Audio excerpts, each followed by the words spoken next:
NFL, Alex Monaco, you're either in or you're out. We have three teams that are polarizing, I would say. And I have to ask you, are you out on these teams? Niners, Bengals, Steelers. Let's start with the San Francisco 49ers. Now 2-3.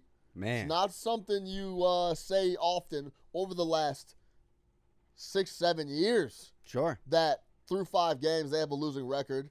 The wins are against the Pats and the Jets. Losses against Cards, Rams, and the Vikings, where they went and got dusted off in Minnesota. Are you in or out on the San Francisco 49ers? Right when I'm out, they pulled me back in. Tough to drop that quote after an L. But 2 of these 3 are divisional L's. Divisional L's, divisional wins are always a little different. Typically, San Fran packs in the NFC West, at least under this Shanahan era, in a much different way. It's more alarming they've only won the fourth quarter one game. Here we are, should have beaten the Rams. Here we are with Moody getting injured. Who would have thought next thing most important to a backup quarterback is a backup kicker in the first month of the season? But you just fall off a well after they lose their kicker. Should not be the case. I don't want to overreact. I think this is, again, Purdy. I'm not calling him a game manager, but him from behind. Look at you staring at him. Him from behind is a different dude than ahead sticking to the script. There's 5 guys in this league down big that can get you back into a game. He is certainly not one of them. They are sorely missing McCaffrey. You mean like in the playoffs when they were down 20+? Like that type of thing? That was a one-off. Oh, okay. That was a one-off. But these early games, I'm not overreacting. I'm in on them. I think we're getting a great price from the West. But got to button it up here in the fourth quarter situationally. I'm in. If you were watching that game, they had a couple of fluky turnovers. Jordan Mason. Well, let's talk about the biggest elephant in the room that no one seems to be speaking on. Sure. Christian McCaffrey hasn't played yet. That's a big deal. They're missing their best offensive weapon. Debo has missed games. Kittle's dealing with injuries. So, no, I'm in still on the San Francisco 49ers. You should be too. And I'm talking to the public. They are going to be just fine. They had a real shot to come on, bring Purdy on, go down the field, kick a field goal. Ball gets tipped. It gets picked off. Game over. They blow another fourth quarter lead. But yeah, Purdy doesn't play defense and hasn't been blowing games in the fourth quarter. That defense needs to be shored up. I guess and Jordan Mason, who has been filling in for McCaffrey, needs to hold on to the rock. He had another fumble last week. Defensively, coaching could be a little better. Do they dare go out and get a guy named Robert Saleh? Bring him back to Cali just in time for Thanksgiving. Wow. That would be brilliant. They have a susceptible defense through the first 5 weeks. I'm not mad at that. Who else we got on here? Let's move over to Cincinnati.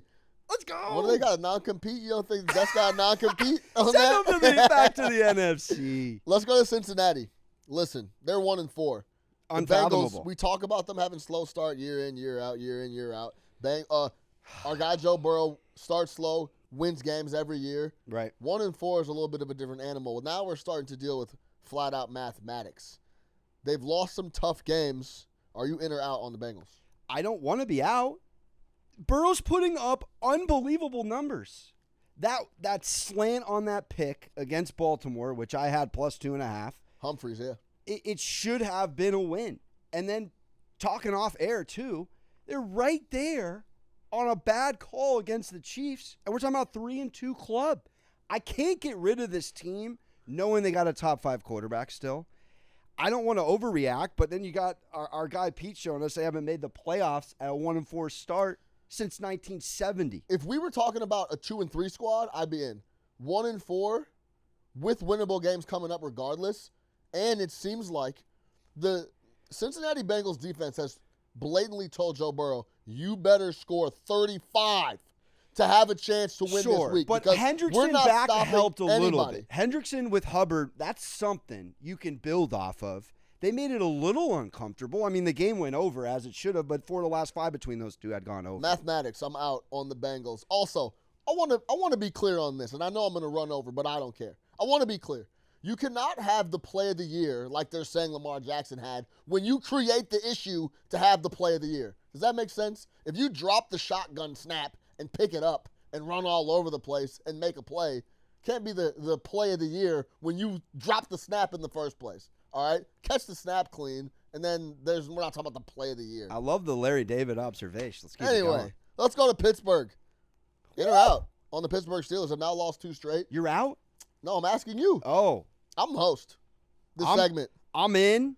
3-2 is exactly where they should be. They kind of dropped a game they should have won a game they should have lost.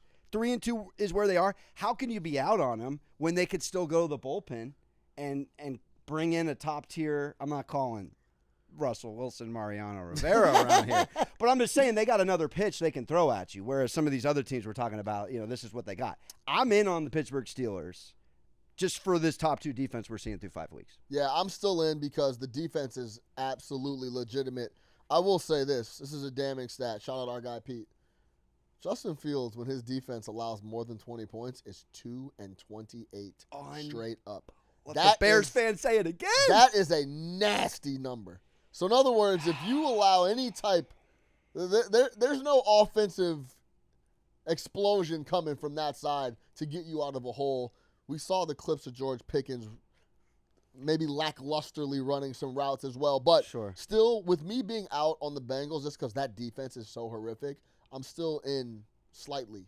I think they win that game. Pittsburgh. I think they win that game against Dallas. TJ Watt was out for a couple of key series, and you saw them move the football in the way they simply didn't. And then you look at the betting numbers. TJ Watt in, TJ out. We got to be in if TJ's in.